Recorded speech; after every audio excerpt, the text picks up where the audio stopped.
pedagógicos y los métodos de atención que deben de tener los estudiantes. Tres cosas: métodos didácticos, métodos pedagógicos y, por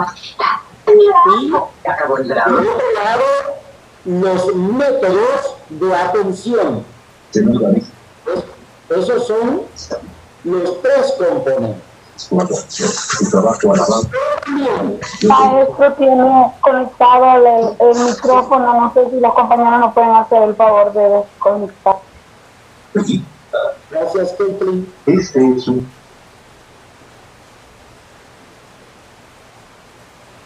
Muy amable, gracias. Entonces, retomo: métodos didácticos, métodos pedagógicos y métodos de atención. Toda la didáctica, toda la pedagogía y todo lo que denominamos orientación estudiantil.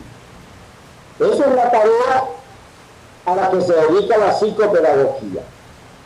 Entonces, un psicopedagogo no está formado, por ejemplo, para dar terapia psicológica. Ahora, si es psicólogo y psicopedagogo, está muy bien. Pero, por ejemplo, nosotros no estamos formando psicólogos aquí. Es más, si hay un psicólogo entre nosotros, lo que estamos queriendo hacerlo es educador.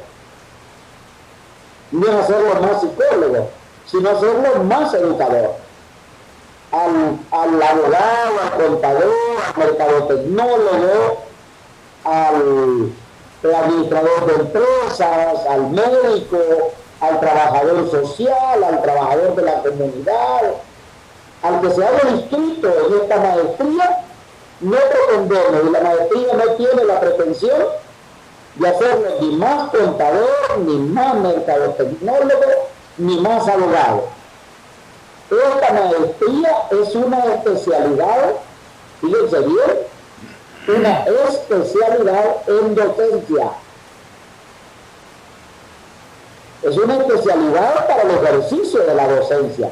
¿Desde dónde? De sus propias especialidades. Significa que usted va a ser maestro, ¿verdad? Maestro en docencia universitaria para poder enseñar y para poder dirigir procesos, para poder orientar el proceso, para un trabajo pedagógico y para un trabajo didáctico en el área en que usted ha sido formado. Entonces, esta es una especialidad, la maestría es una especialidad y por eso debe entenderse desde esta perspectiva. También debemos decir que la psicopedagogía es una disciplina aplicada, carácter clínico.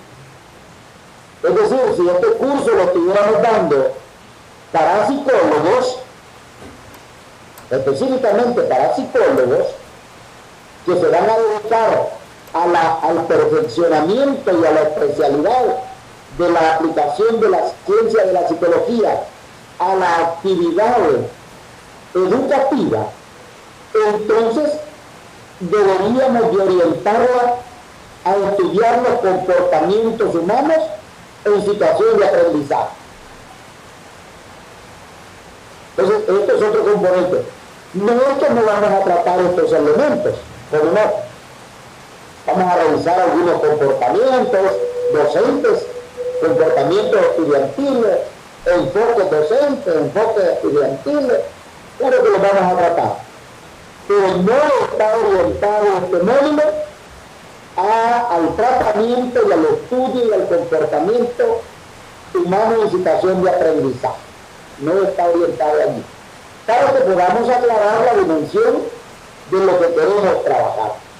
Está orientado a tres cosas: a estudiar los métodos didácticos, pedagógicos y de orientación en el proceso educativo. Entonces, desde esta perspectiva es que vamos a desarrollar estos componentes. Y por ello, los principios psicopedagógicos son postulados, son criterios, son lineamientos de acción que van a regular la acción educativa. ¿Verdad? Esa es la primera aproximación teórica que queremos hacer al principio pedagógico. Segundo, ¿con base en qué queremos plantear este elemento? ¿Con base en qué lo queremos desarrollar? Bueno, con los fundamentos de la ciencia que estudia la conducta humana. ¿Verdad? Con base en esa ciencia. ¿Por qué? Porque esta ciencia, las teorías cognitivas, las cuales dedicaremos un rato para analizar, ¿verdad? Las teorías cognitivas, ¿por qué hablamos de educación conductista? Porque hablamos de educación funcionalista. Porque hablamos de educación constructivista. Porque son teorías cognitivas que sustentan ese modelo. La educación en la historia de la humanidad, de qué es la educación, ha tenido modelos. Y los modelos siempre son cognitivos, emanados de corrientes psicológicas. Cuando los conductistas afirmaban que la gente aprende por estímulos y por respuestas, ahí tenemos nosotros una connotación de aprendizaje. Qué bueno, qué es malo, qué nos parece, qué no nos parece. Esas son otras discusiones. Pero que el modelo conductual funciona, funciona. Después, como los modelos Freud, por ejemplo, los psicologistas, los psicoanálisis, las escuelas psicoanalistas, que también son una teoría cognitiva. Las teorías genéticas de la conducta y del aprendizaje. ¿Por qué creen ustedes que los teóricos hablan de que los seres humanos de 0 a tanto, de tanto a tanto, de tanto a tanto, tienen que tener estas y otras connotaciones? Pues por eso, porque la teoría cognitiva así lo sostiene. ¿Por qué creen que algunos teóricos cognitivos hablan del conocimiento previo? ¿Por qué creen que algunos teóricos cognitivos hablan del aprendizaje social? ¿Por qué creo que los teóricos cognitivos hablan de esto o de otro? Por lo mismo. Porque son fundamentos psicológicos que explican el proceso de aprendizaje. Algunos de ustedes, aunque según sus edades están bastante jóvenes, a ustedes no les aplicaron las teorías de Pestalozzi. Pero algunos de nosotros, formados que tenemos 50 años o más, por supuesto, a nosotros no era una cosa obstrusa que el profesor te diera con un cinchazo, por ejemplo. Y yo no veo. Y alguien dirá, pero eso es contra los derechos humanos, contra la dignidad, contra esto, pudo haber sido contra todos los principios. Pero fue un enfoque educativo. Fue un enfoque educativo que hay que conocerlo para entenderlo. No vamos a buscar, ustedes como educadores nunca deben calificar la cosa sin entenderla. Y sin entenderla a profundidad. Eso es fundamental. Entonces, para ello, el proceso de aprendizaje y los fundamentos pedagógicos que se explican en la relación maestro-docente, maestro-estudiante, o docente-estudiante, o aprendiente mediador, o aprendiente facilitador, o como quieran llamarlo. Este enfoque es el que debemos de desarrollar. Proponiendo nosotros, ustedes, como equipo de candidatos a maestros, este servidor como mediador del proceso, ciertos criterios que deben orientar el proceso de aprendizaje y el proceso de enseñanza. Algunos ya eliminan, por ejemplo, hablar de la enseñanza. Yo quiero decirles, mis estimados, y bien ponderados candidatos a maestros. No lo entiendo. No se puede eliminar la tarea de la enseñanza. Es imposible que un profesor no prepare su clase, no la planifique, no la ordene, no la establezca, no la oriente. Eso no es posible. No, es honesto. Ya está vinculado.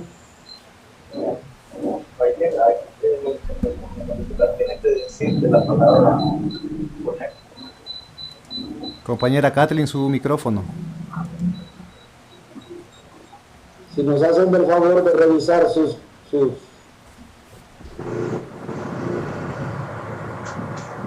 micrófonos, muchas gracias.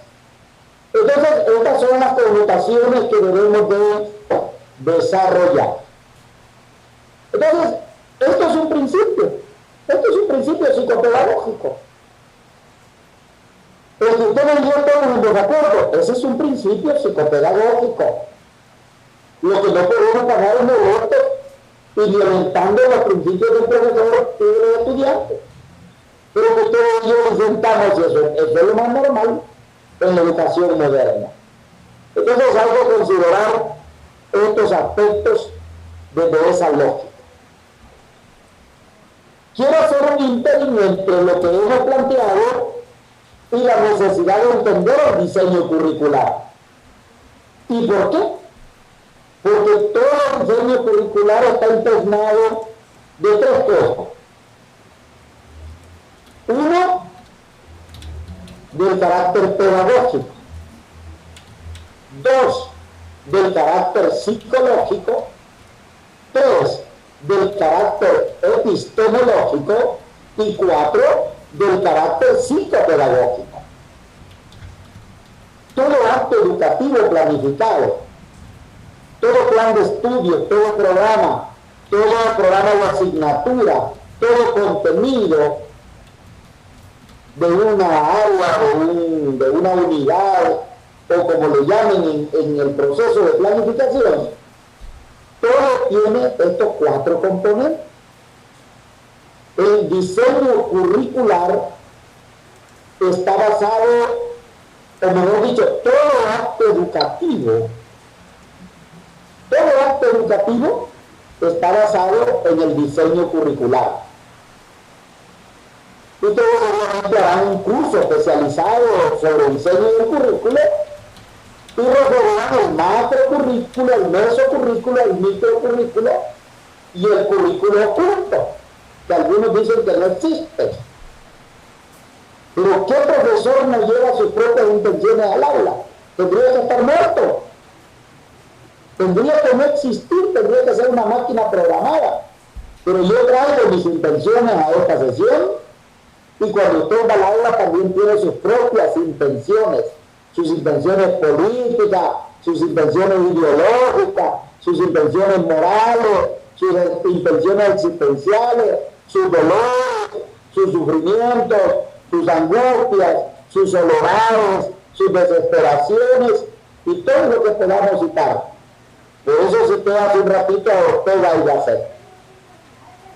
En el proceso de aprendizaje, yo soy yo y mis circunstancias. Por lo tanto, es imposible eliminar las circunstancias. Yo no puedo decirle a usted, mire, compañeros, ustedes traigan sus verduritas, sus vainas de mielina, sus neuronas, y aquí lo único que importa es producir sinapsis. No es posible, no es posible. Hay que producir sinapsis y hay que usar la vaina de mielina, las dendritas y las neuronas y todos los elementos neurocerebrales para producir conocimientos. Sí, señor. Pero si usted se lo fuera dendritas, vainas de mielina, axones y todo eso, déjeme decirle que usted no sería humano.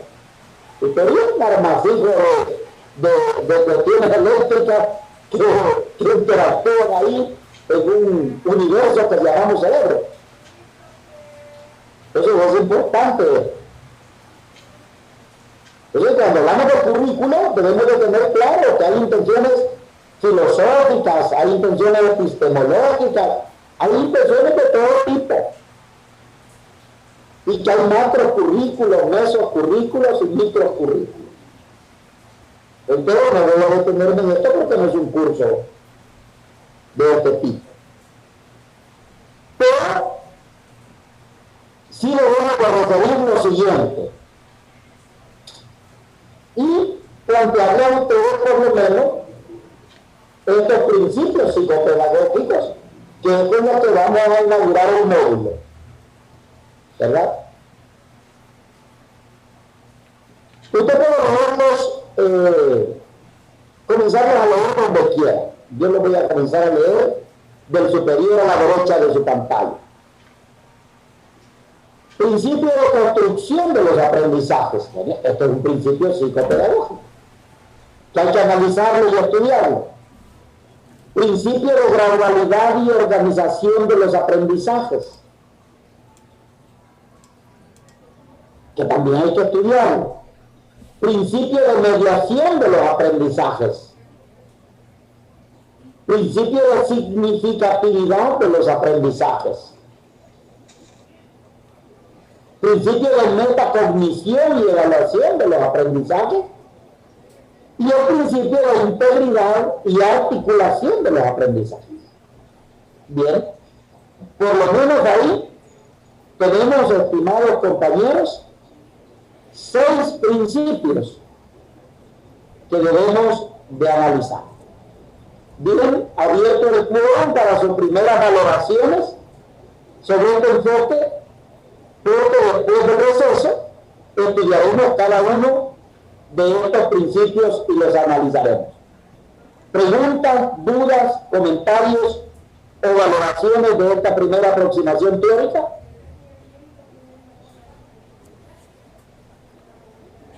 Principios pedagógicos. No.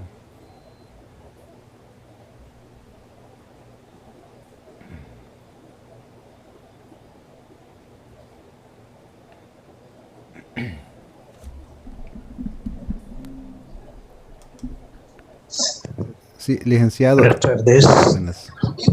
Buenas tardes, te escuchamos. Una pregunta. Esta psicopedagogía, ¿cómo se adhiere a la pedagogía? Así de manera un tanto concreta, ¿no?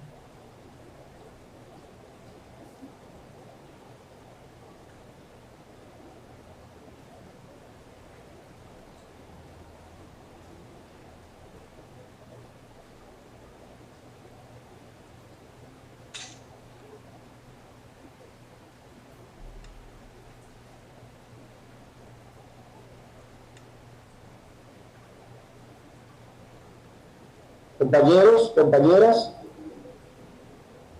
hay una pregunta abierta para el análisis. Veamos. Aprendizaje.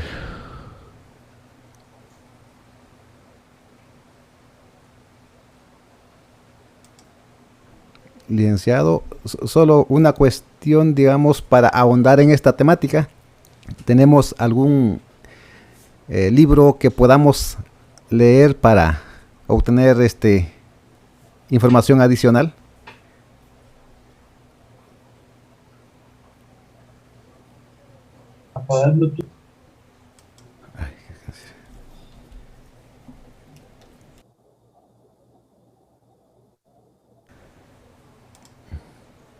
Buenas, licenciado. ¿Se escucha?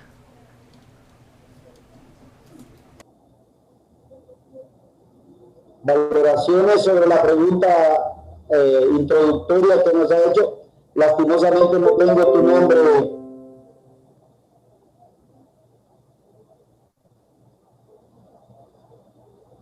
Hola, Hola. soy José Peña. Muchas gracias, José. Muchas gracias. El planteamiento que nos ha hecho José, ¿hay alguna valoración de ustedes?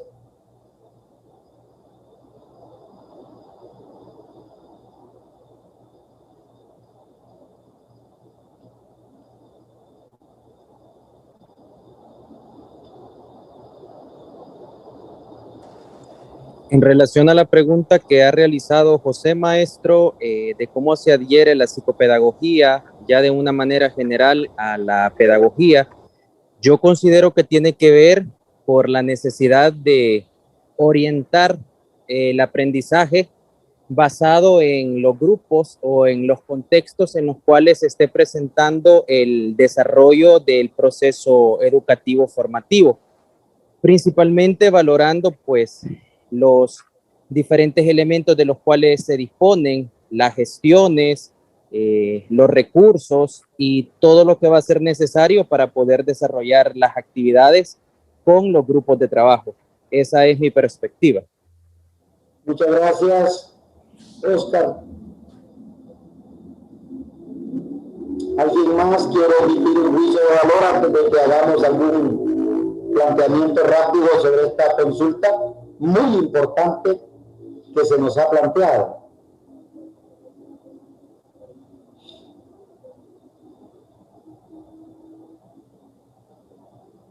Dígale, no dijo, sí, para que estemos presentes en la conocer la entrega, o que sean cosas así importantes. Por ejemplo, tenemos una tabla de 12, 15, por ejemplo, más una carta de compromiso. De cosas sencillas así, pero comentamos y darle calidez. Buenas tardes. Entonces, como la entrega, igual. E invitarnos para que nosotros nos quedemos bien. Buenas tardes. Manuel, ¿te escuchamos? Sí, hoy sí. Sí, ahí complementando a lo que están hablando los compañeros, aquí en parte de la lectura hemos visto que ahí la palabra se arma de dos componentes, ¿verdad? Psicología y pedagogía. Entonces, sí, ahí viene el elemento de integración, de conocer los anhelos, las inquietudes del estudiante, ¿verdad? Aplicándolo o uniéndolo con las técnicas didácticas de manera que el proceso de enseñanza-aprendizaje no solo sea de una manera mecánica, sino que entendiendo y adaptándose a las circunstancias del medio, del alumno, ¿verdad?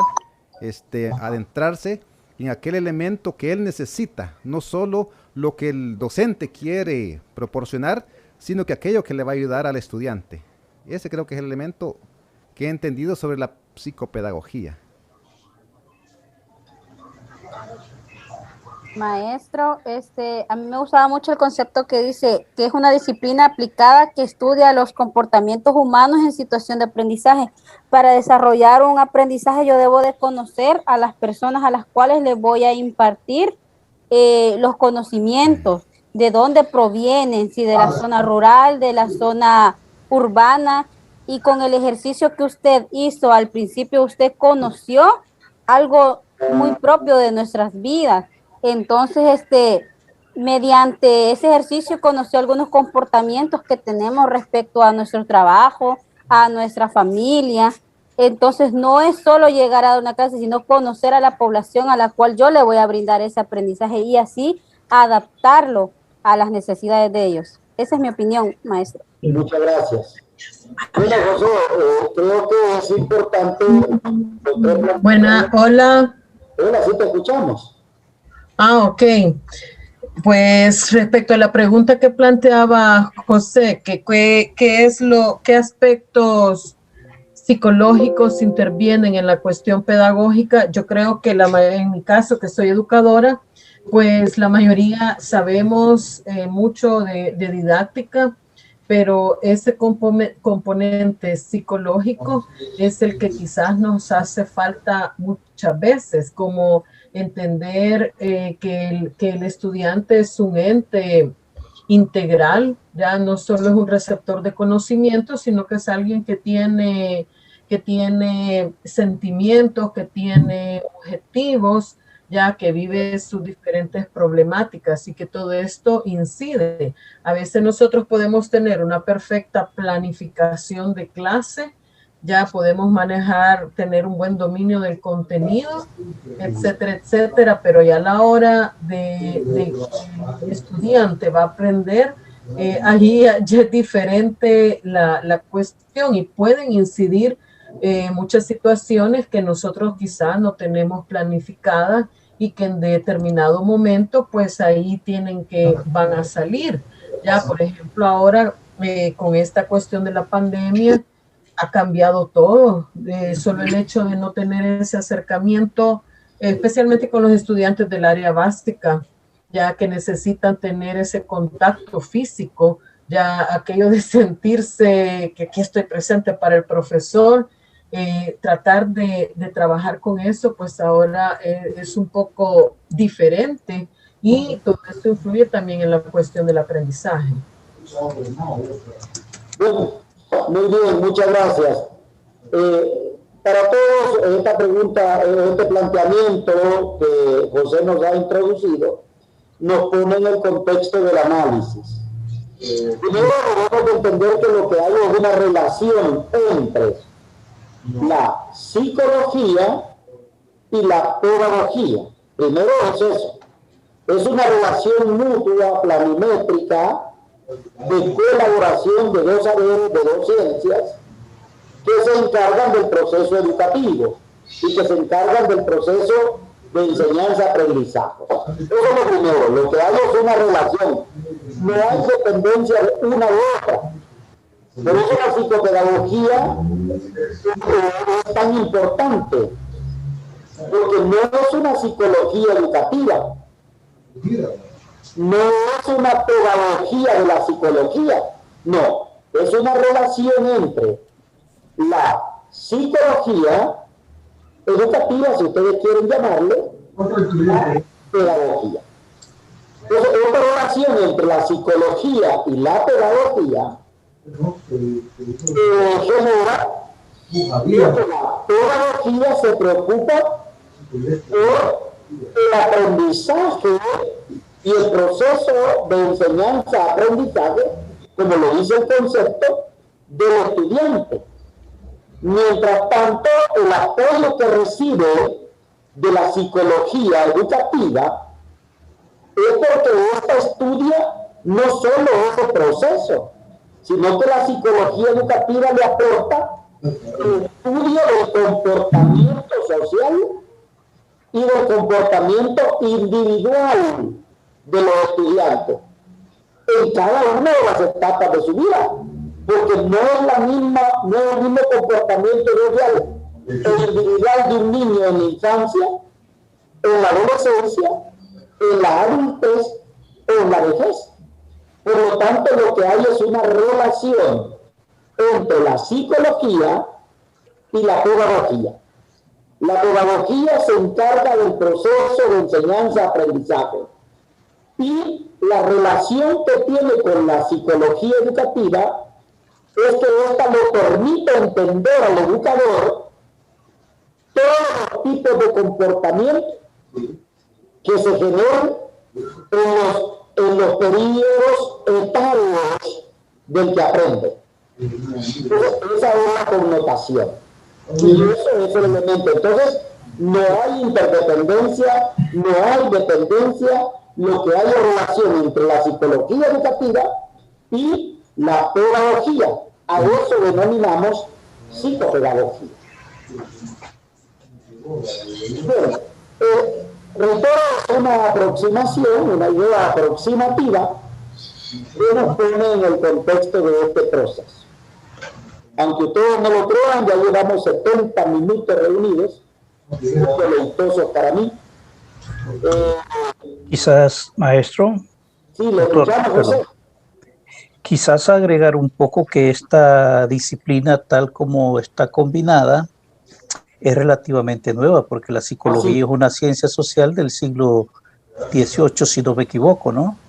La pregunta que surge anterior a esto, ¿cómo se concebía el proceso de enseñanza-aprendizaje? Pues? Así es. Muchas gracias, José. Tú nos pones en una contextura. Primero, las ciencias más jóvenes en las tareas educativas, en las tareas del comportamiento está la psicología, y la psicología educativa como especialidad mucho más joven. Algunos afirman que se constituyó a partir de la década de los 50 del siglo que recién terminó y que este saber no tiene más de 75 años, según algunos teóricos. Otros dicen que existe psicología desde los presocráticos, pero ese es otro tema. Entonces, eso es lo que nos pone en contexto de cuando estudiamos, por ejemplo, nosotros los periodos educativos en la historia de la humanidad. Por ejemplo, si estudiamos nosotros a los presocráticos, si estudiamos nosotros a los socráticos, si estudiamos nosotros, por ejemplo, la patrística, si estudiamos nosotros la escolástica, si estudiamos nosotros el Renacimiento, vamos a ir encontrando características propias de las relaciones, porque las relaciones nunca han dejado de existir. No es que se llamaban psicología educativa o psicología del aprendizaje o conductas de no sé qué, no, pero ahí estaban presentes y tenían una manera de ser tratadas, una manera de ser intervenidas. Aunque no haremos un recorrido histórico, creo que valdrá la pena hacer alguna referencia a, por ejemplo, el primer texto pedagógico que conocemos, así formal, que es el texto de Agustín de Hipona, ahí por el año 1300, que se llama Arte Amoris, acto de amor, de cómo llevar a los niños por medio de la catequesis hacia Dios. Habría que estudiarlo.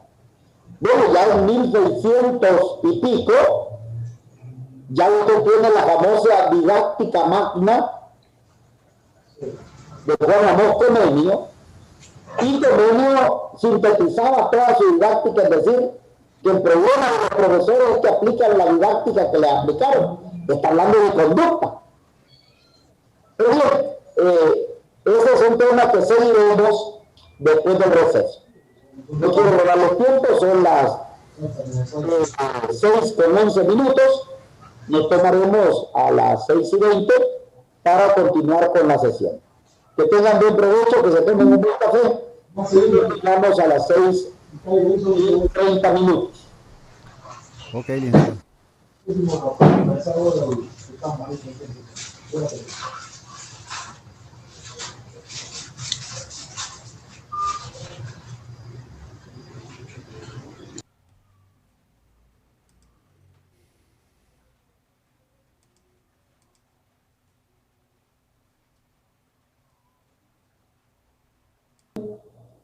Cada uno de ustedes,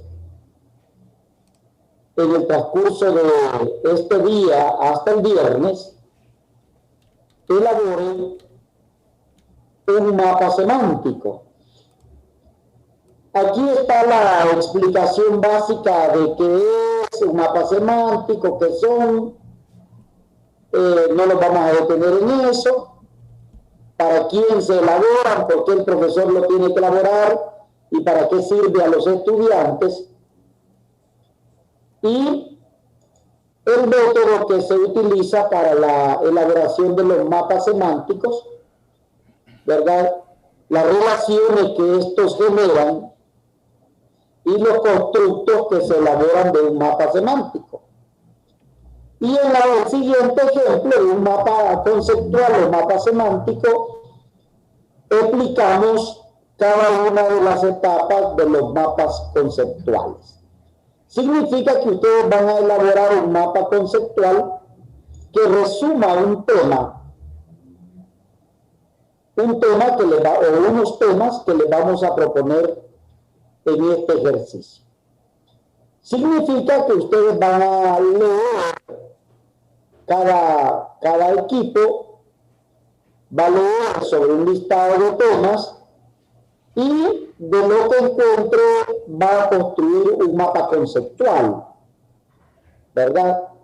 Entonces, eso es como el ejercicio de lo que vamos a elaborar. ¿Sobre qué van a trabajar? Bueno, ya les daré las nóminas, pero quiero detenerme en si hay alguna pregunta sobre los mapas conceptuales de los participantes o de alguno de ustedes que quiera alguna referencia, todo esto se los voy a enviar, por supuesto, al terminar la clase, para que lo tengan en sus correos electrónicos. Pero si hay alguna pregunta, duda o comentario, cómo se elabora un mapa conceptual, con el mayor de los gustos lo podemos plantear.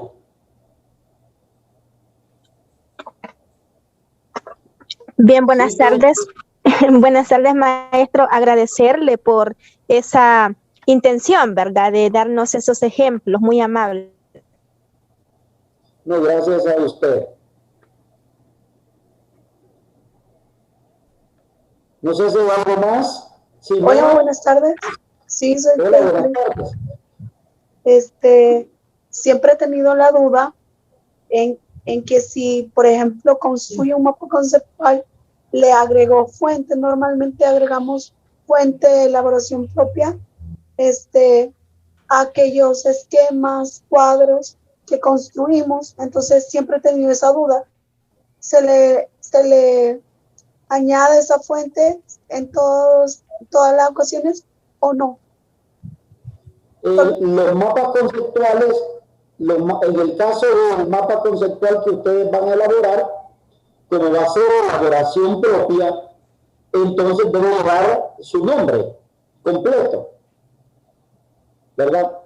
Sí debe llevar su nombre completo en la parte que a usted más le interese del mapa, para efectos de reconocimientos.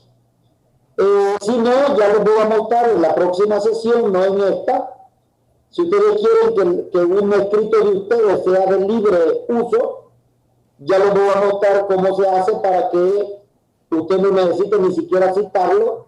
Si usted quiere que su texto, por ejemplo, si su mapa usted quiere que se use y yo le pueda cambiar un nombre y no hay problema por eso, yo voy a ponerle mi nombre y no hay problema. Existe una regulación para eso a nivel internacional, que lo voy a comentar, pero hasta en la próxima sesión de este ejercicio. Excelente, maestro. Gracias. Entonces tenemos aquí los elementos de los mapas conceptuales y eso es lo que vamos a construir, un mapa conceptual. ¿Sobre qué lo vamos a construir? Bueno, en este momento voy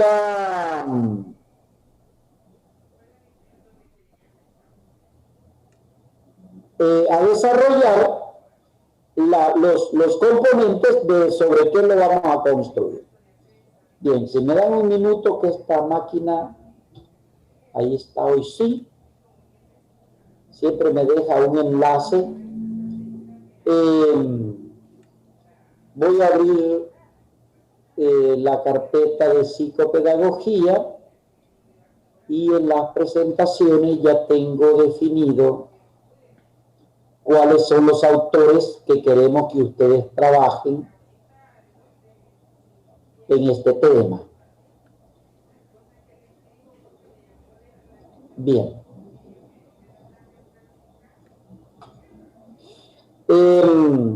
Voy a presentar este cuadro que también se los voy a enviar. Este cuadro. Y en este cuadro lo que aparece son corrientes pedagógicas modernas.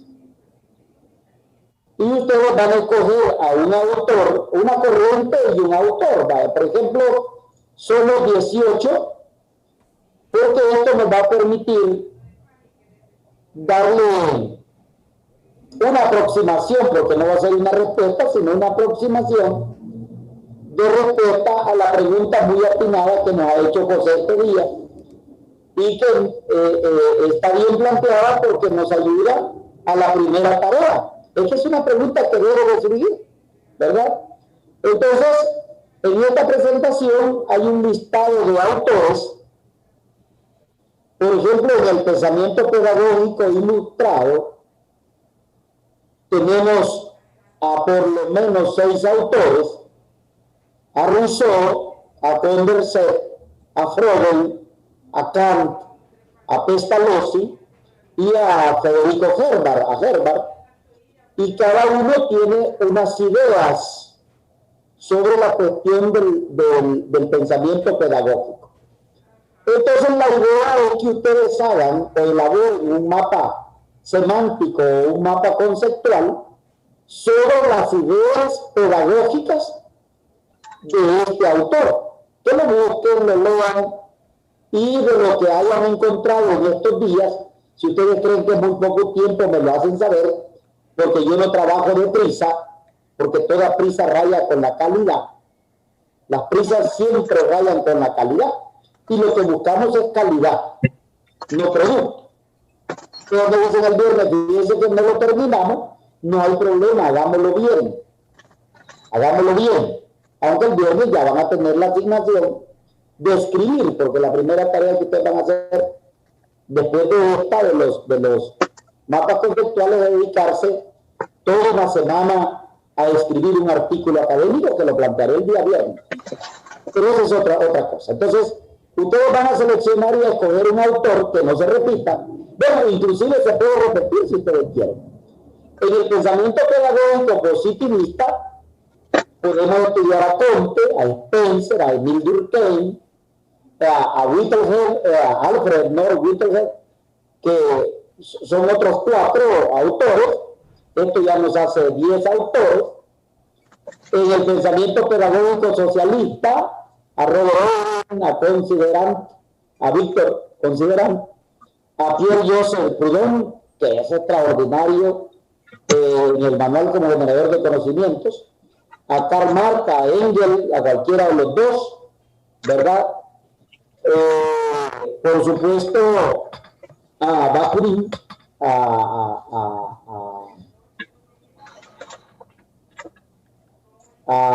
Mikhail Bakunin, extraordinario luchador contra el elitismo educacional.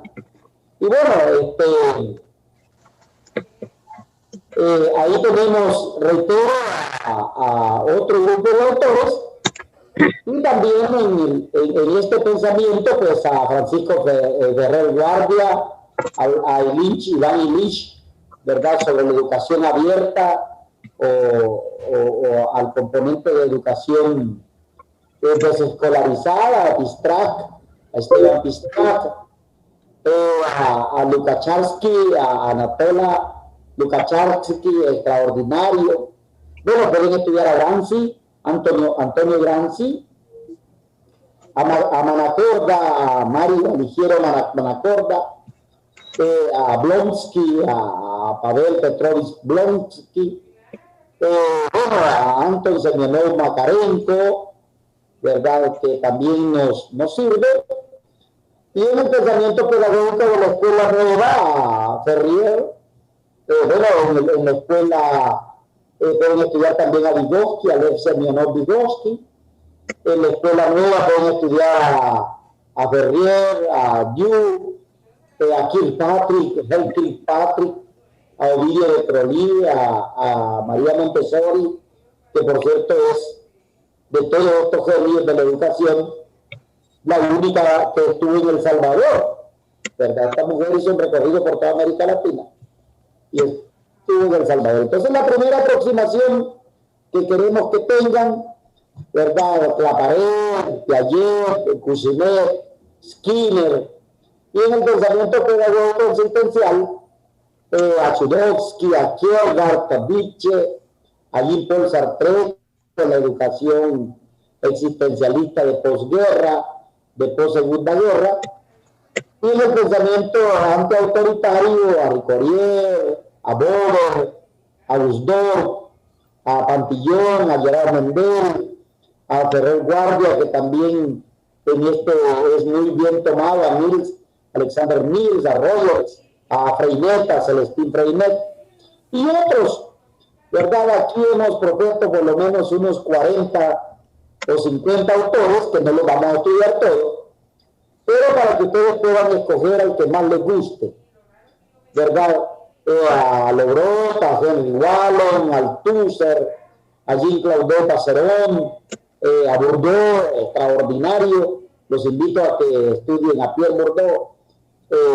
Alguien quiere darle una estocada a Bourdieu, a Stablet, a Boudelot, que son aportes extraordinarios, a Walter Benjamin, a Bernstein, Basile, a Henry Miró, a José Martí, a José Faustino Sarmiento, Pedro Varela, Benito Juárez, Lorenzo Lazuriaga, Amílcar Cabral. Bueno, de autores no hay ningún problema, tienen ustedes una lista, ¿verdad? Para que ustedes escojan a su, perdón que ya se me borró. Entonces, de todos estos, que también se los voy a mandar hoy, ustedes van a escoger a uno, busquen al que más les parezca o que ustedes tengan una idea para que enriquezcan y desarrollen el elemento. Reitero, esta actividad puede ser individual, pero también la pueden hacer en colectivo si quieren. Mi recomendación personal es que la hagan individual para que se empoderen de un autor, de un representante de estas pedagogías contemporáneas. Ustedes, por supuesto, seguramente llevarán una asignatura que tratará las ciencias pedagógicas per se, pero yo sí necesito que le demos una estocada a los pedagogos para que entendamos por qué la psicopedagogía es fundamental.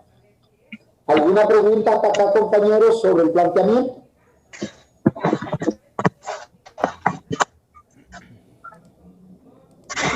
Sí, se Solo, hace maestro, una individual. consulta. Sí, lo escuchamos.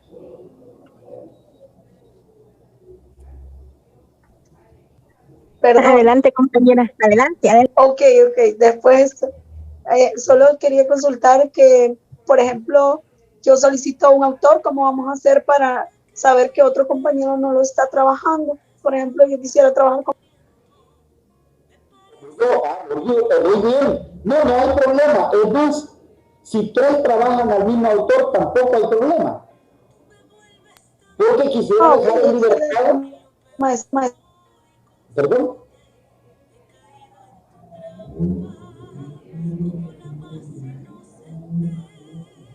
Quisiera, reitero, dejar en libertad de que ustedes escogiten al pedagogo, ¿verdad? Para efecto de que no los casemos con alguien que puede ser que no sea de su interés. Por eso tengo la gama amplia, es decir, he hecho una selección de una gama amplia, porque si el curso fuera de 80 horas, ustedes tendrían que estudiar a por lo menos 3 autores, pero en un curso de 48 horas, así, yo no puedo pedirles que hagan una síntesis, porque la otra semana comienzan a escribir y a preparar sus presentaciones orales sobre el capítulo que les toca del libro, los equipos que vamos a formar dentro de un minuto. Así es que ese es el asunto.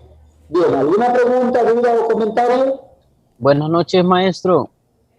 Lisandro, un gusto. Un gusto, maestro. Una consultita nada más. Elegiríamos uno de los autores que aparecen en todos los cuadritos que acabamos de percibir en la pantalla y realizaremos un mapa semántico o conceptual, ¿verdad? Es correcto. Vaya, muy bien, maestro. Muchísimas gracias.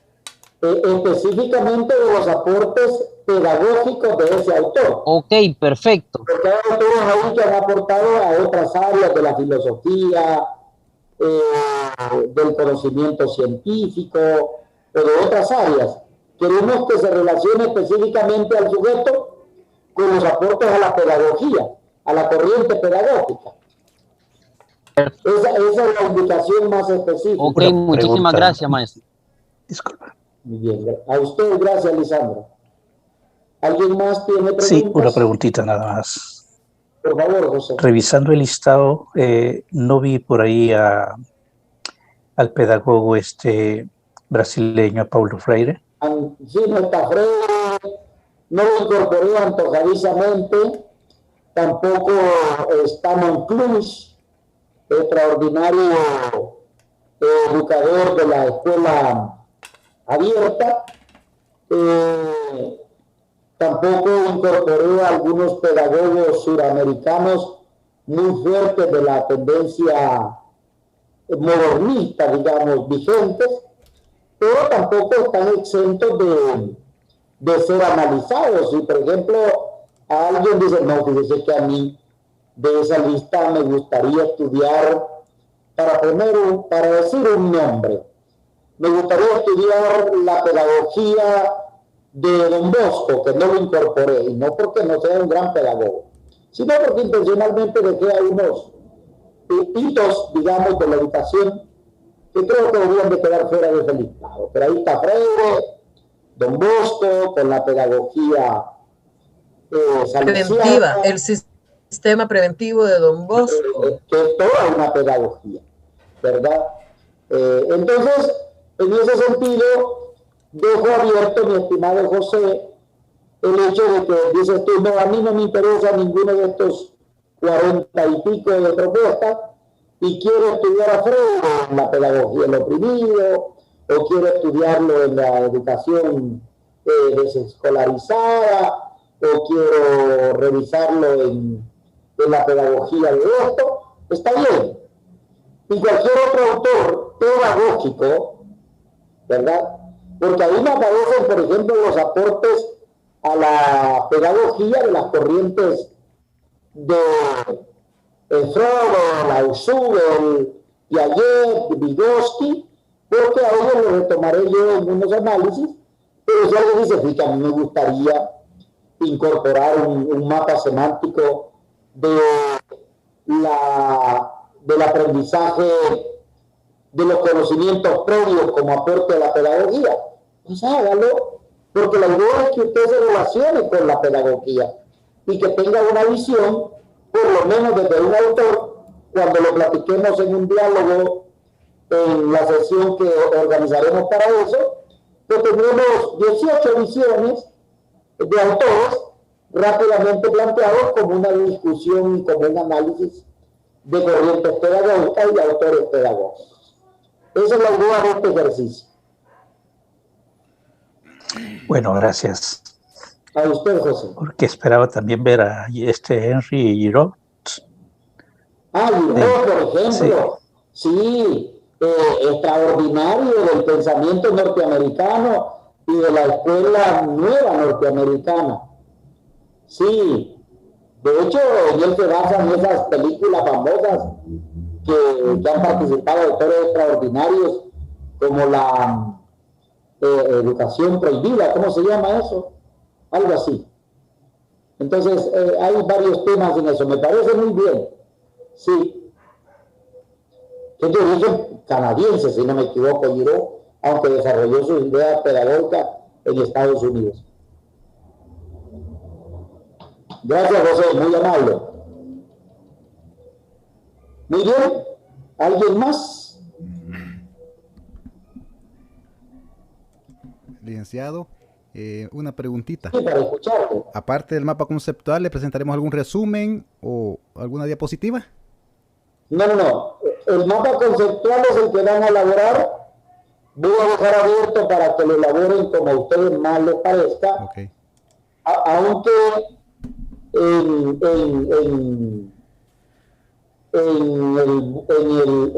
Microsoft hay un mecanismo para desarrollarlo en línea, pero también si ustedes entran a los buscadores, allí van a encontrar ya prediseños, ¿verdad? Y van a encontrar también modelos que se pueden ir elaborando. Voy a dejar abierto para que ustedes lo diseñen en una diapositiva, ¿verdad? De PowerPoint lo pueden hacer, o en una página de Word también lo pueden hacer, como imagen.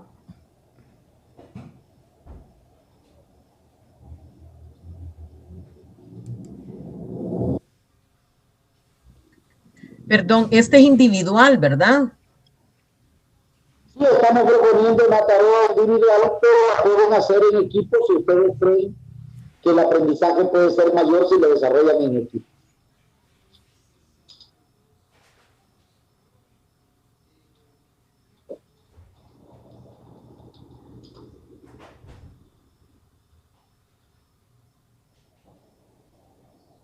Perdón, maestro, disculpen, no sé si ya lo mencionó, pero quizás me distrajo. Fecha de entrega, maestro. Perdón, fíjese que no escuché bien su mensaje. ¿Sería tan amable? Sí, es que creo que se me está cortando, no sé si es mi internet. Le repito, fecha de entrega, no sé si ya lo mencionó y se me quedó trabada la pantalla o algo así. La fecha de entrega del mapita. Sí, estamos pidiendo que la actividad comience hoy y que revisemos si el viernes ya hay productos. Si al viernes todavía no hay producto, pues dejaremos un espacio para que se pueda ampliar, no hay ningún problema. Pero estamos previendo para el viernes ya tener algún producto de avance sobre el mapa conceptual que estamos pidiendo que se elabore.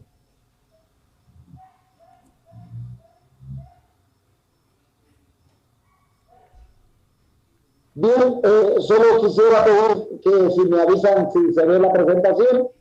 Sí, maestro, efectivamente se ve.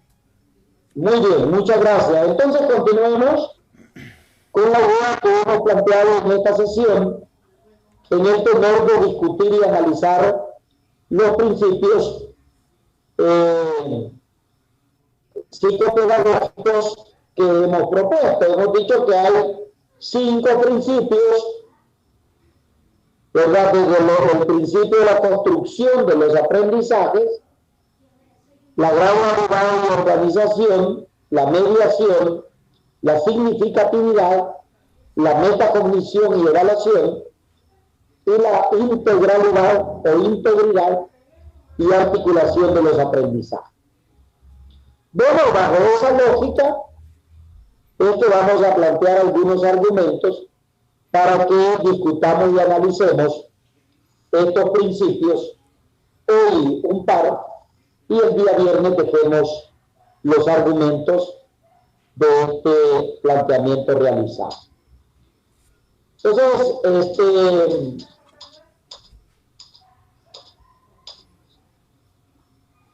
el primero es el principio de construcción de los aprendizajes.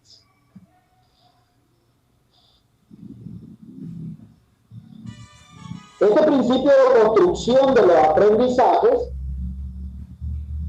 lo primero que debe determinar, lo primero que determina es que el aprendizaje es un proceso de construcción.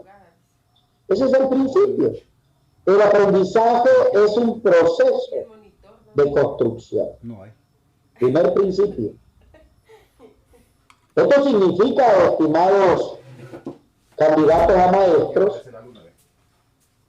que todas las intencionalidades, todo el ejercicio docente, todo el constructo epistemológico, todo el desarrollo científico, toda la construcción del proceso educativo,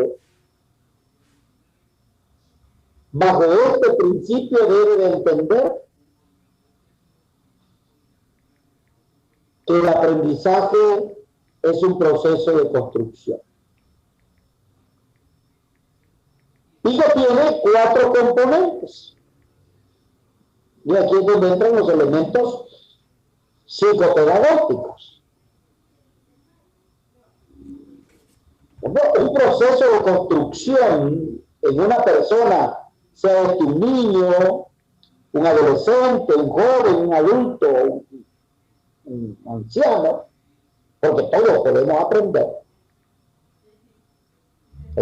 Nosotros aquí en la universidad tenemos de nuevo ingreso a una señora que cumplió hoy en marzo 80 años y lleva el primer año de medicina. Sin lugar a dudas, pues esa es su construcción.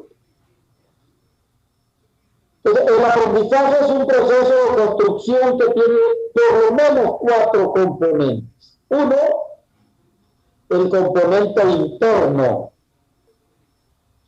Y aquí ya hay un elemento de la pregunta emanada en este diálogo.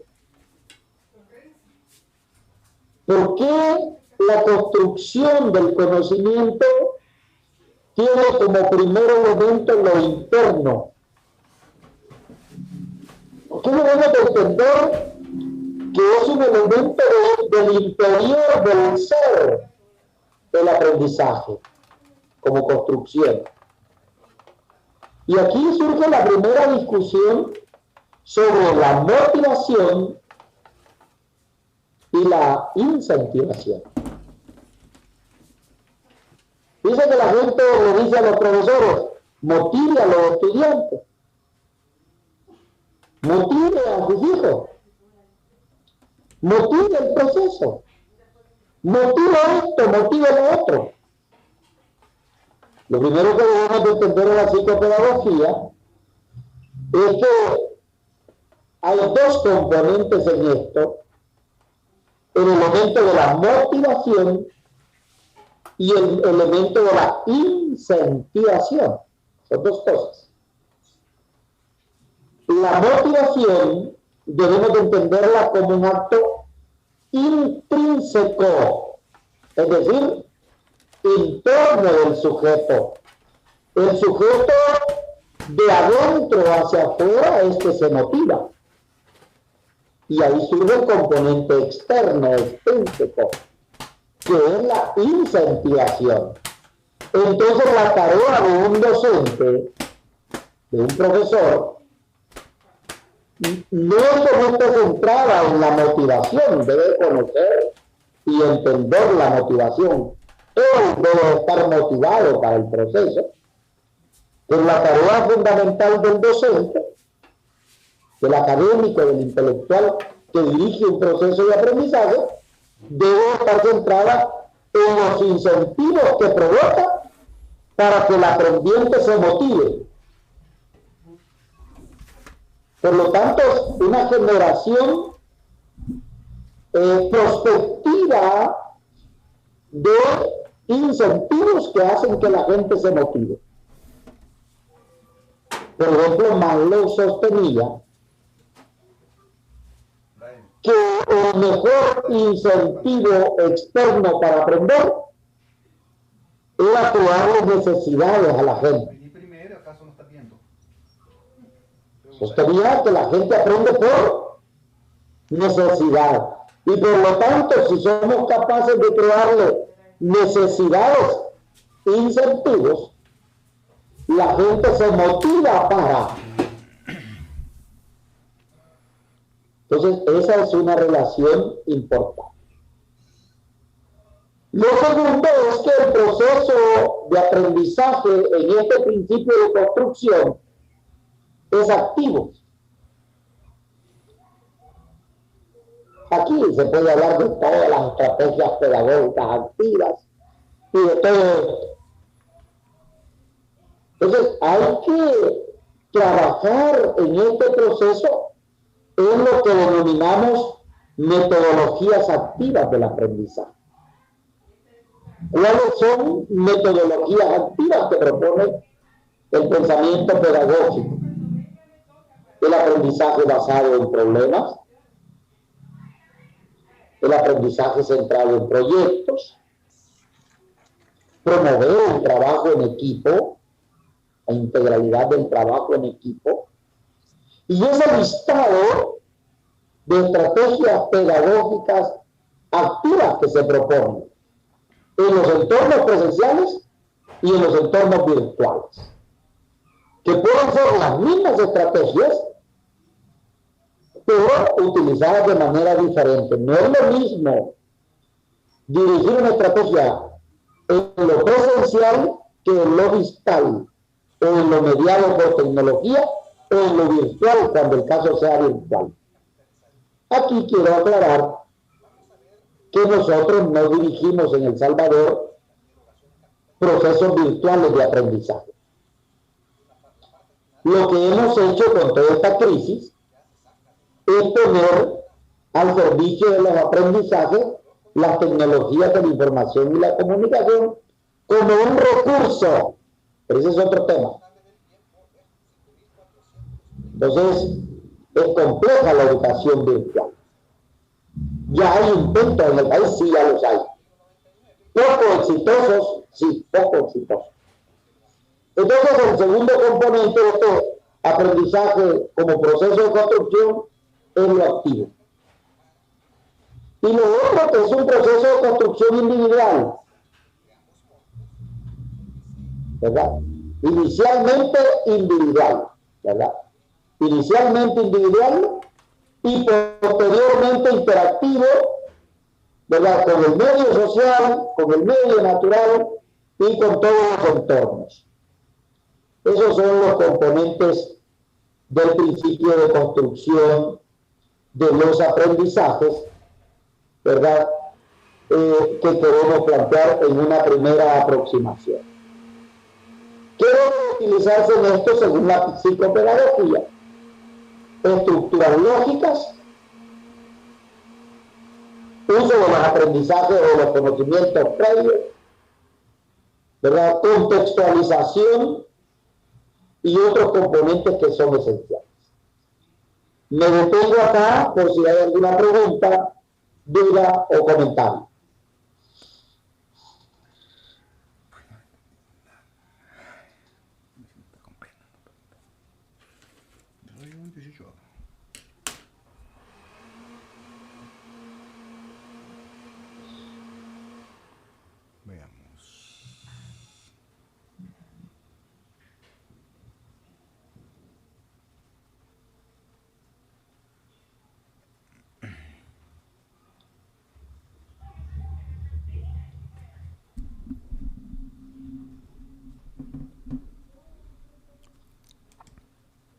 Licenciado.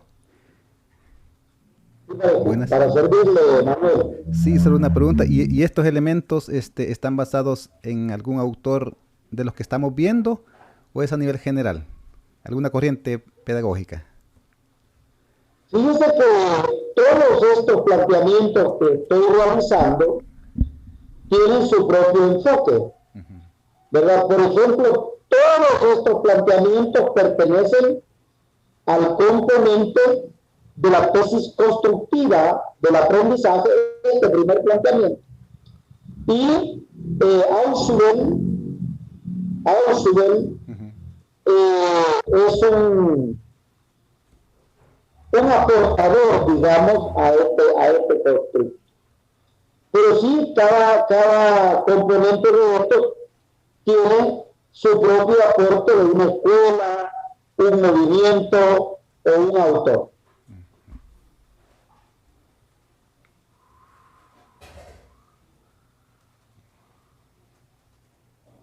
O de varios autores, de varias escuelas.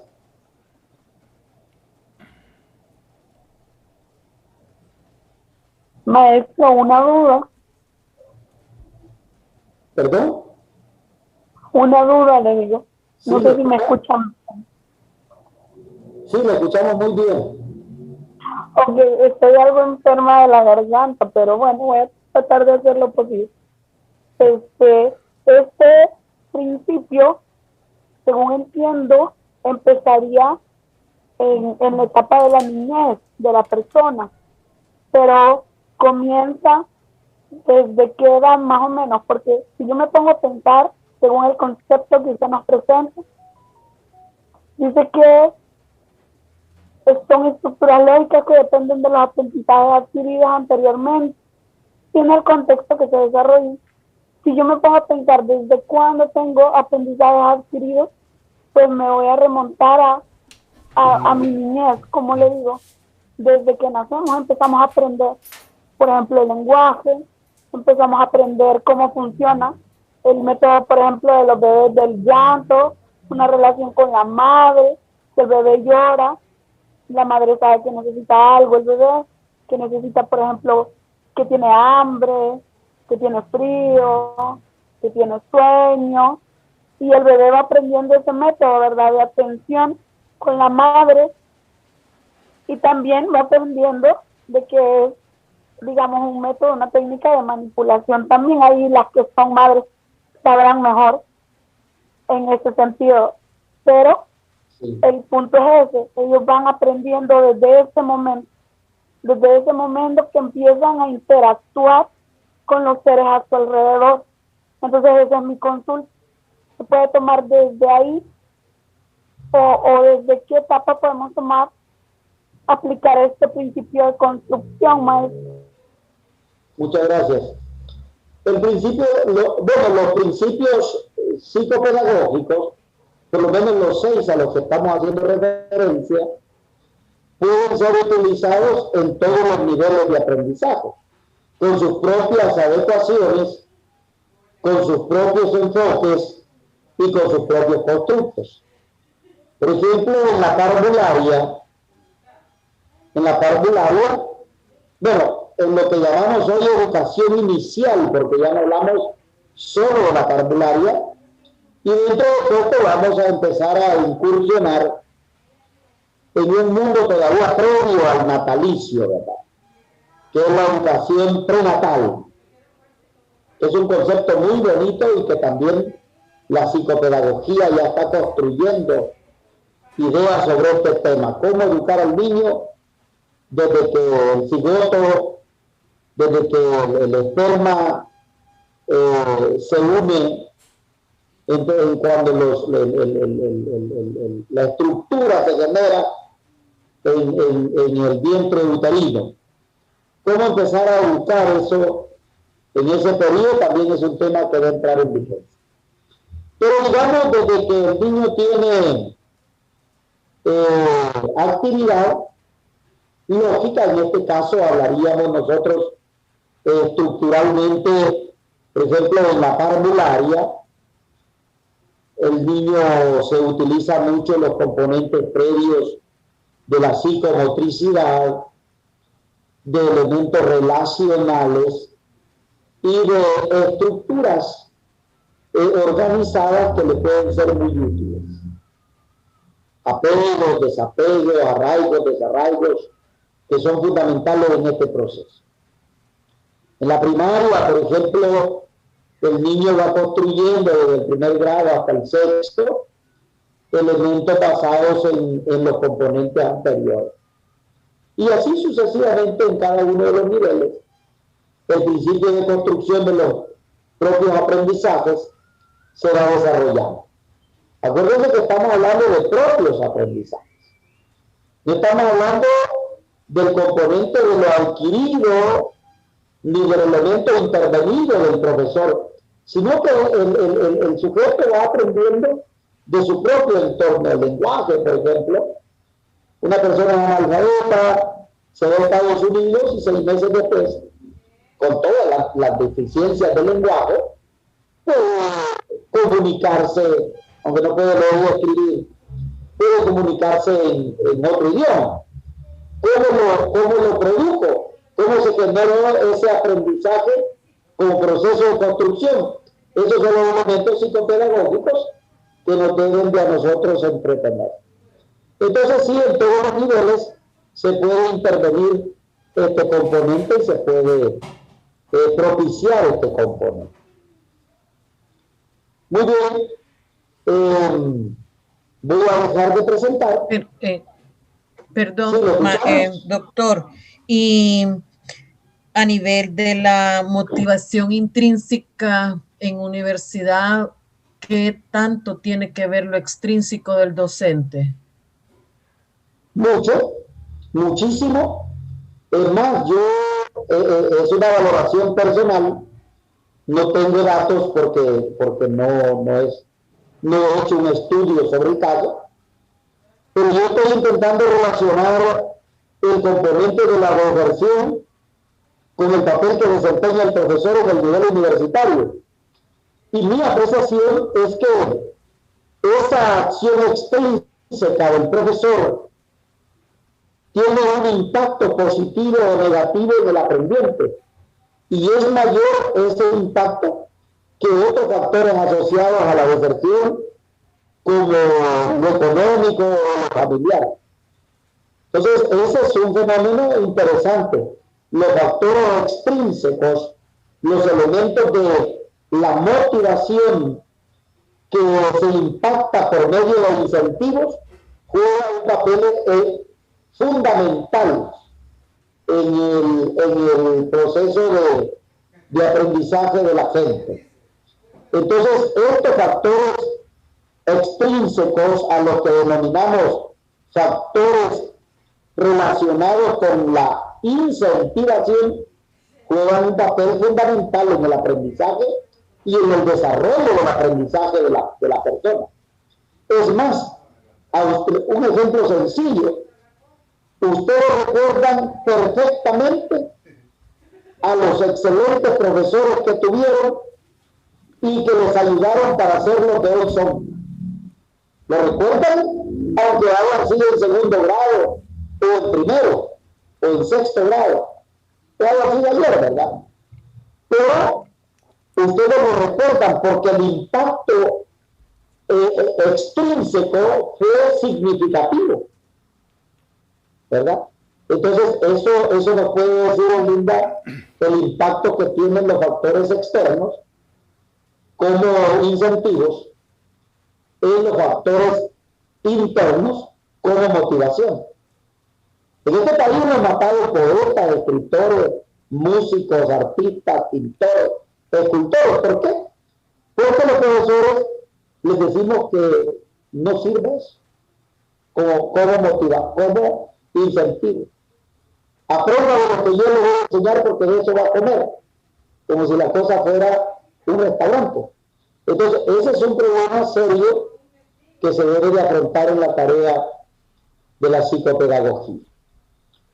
Muy bien, compañeros, compañeras, estamos a las 17:35, a las 19:35, perdón, a las 7:35.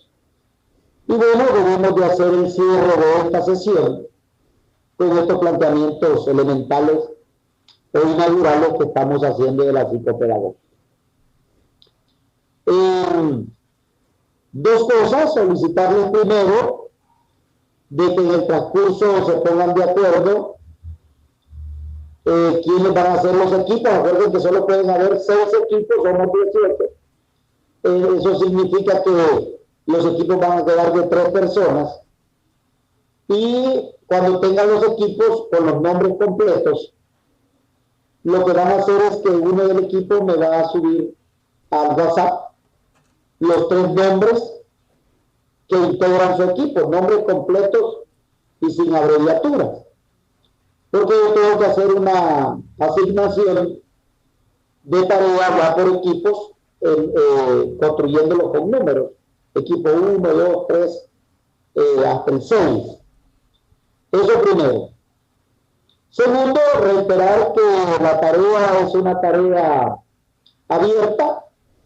Para el viernes vamos a consultar cómo va el ejercicio y los que lo hayan terminado, qué bueno, y los que no, daremos un espacio el fin de semana para que lo desarrollen con el nivel de flexibilidad que esto merezca para no generar acumulación de tareas o de producto académico que ustedes tienen que ir haciendo en el decurso de las siguientes semanas. Bien, eso es lo segundo. Para hacer el cierre, vamos a dar la palabra a un participante para que valore la sesión y haga el saludo de cierre de esta sesión. Una valoración de la sesión y el saludo de cierre para que terminemos la sesión. Un participante que quiera hacerlo nos levanta la mano, nos abre el micrófono para hacerlo. Un pedagogo.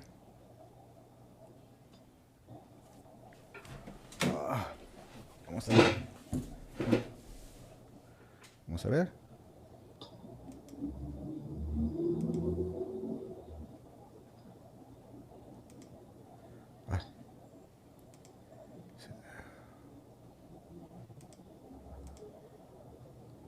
Buenas noches. Buenas noches, Manuel. Sí, abarcar sobre lo que hablamos al respecto en toda la sesión. Una muy breve síntesis y el saludo. Ah, bueno. Sí, lo importante que recabé aquí era sobre el elemento de la palabra psicopedagogía y cómo, ¿verdad?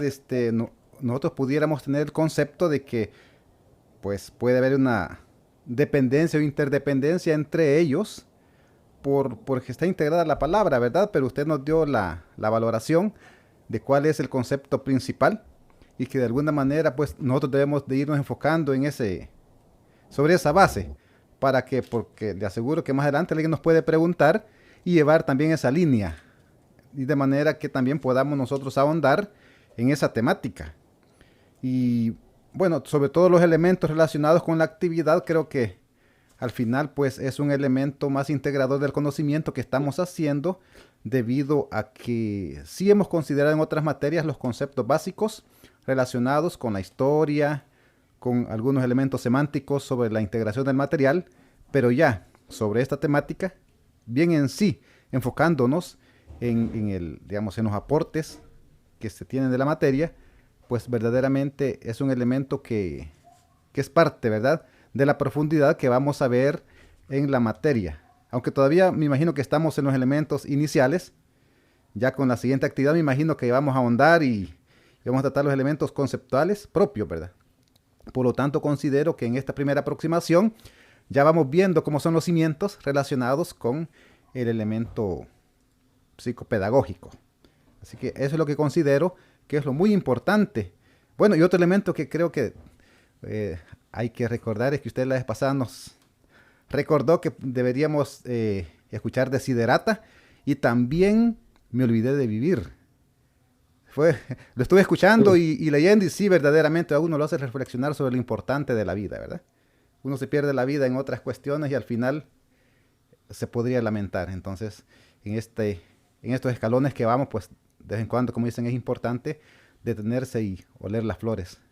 Porque al final, pues el viaje, el camino es lo importante. La meta, pues, es el final. Y al final estamos queriendo llegar a la meta, pero no disfrutamos del camino. Sí, muy importante. Gracias. Bueno, muchas gracias, Manuel. Les deseo a todos una feliz noche, que disfruten su semana de trabajo, que disfruten a su familia, a sus proyectos. Leamos un poco, ya llevan ahí una idea para hacer lectura. Yo les voy a enviar las presentaciones y los materiales en este momento para que podamos trabajar. Siendo respetuosos del tiempo, son las 7:40 y vamos a procurar ser muy respetuosos del tiempo para efecto de garantizarnos el ejercicio que estamos realizando.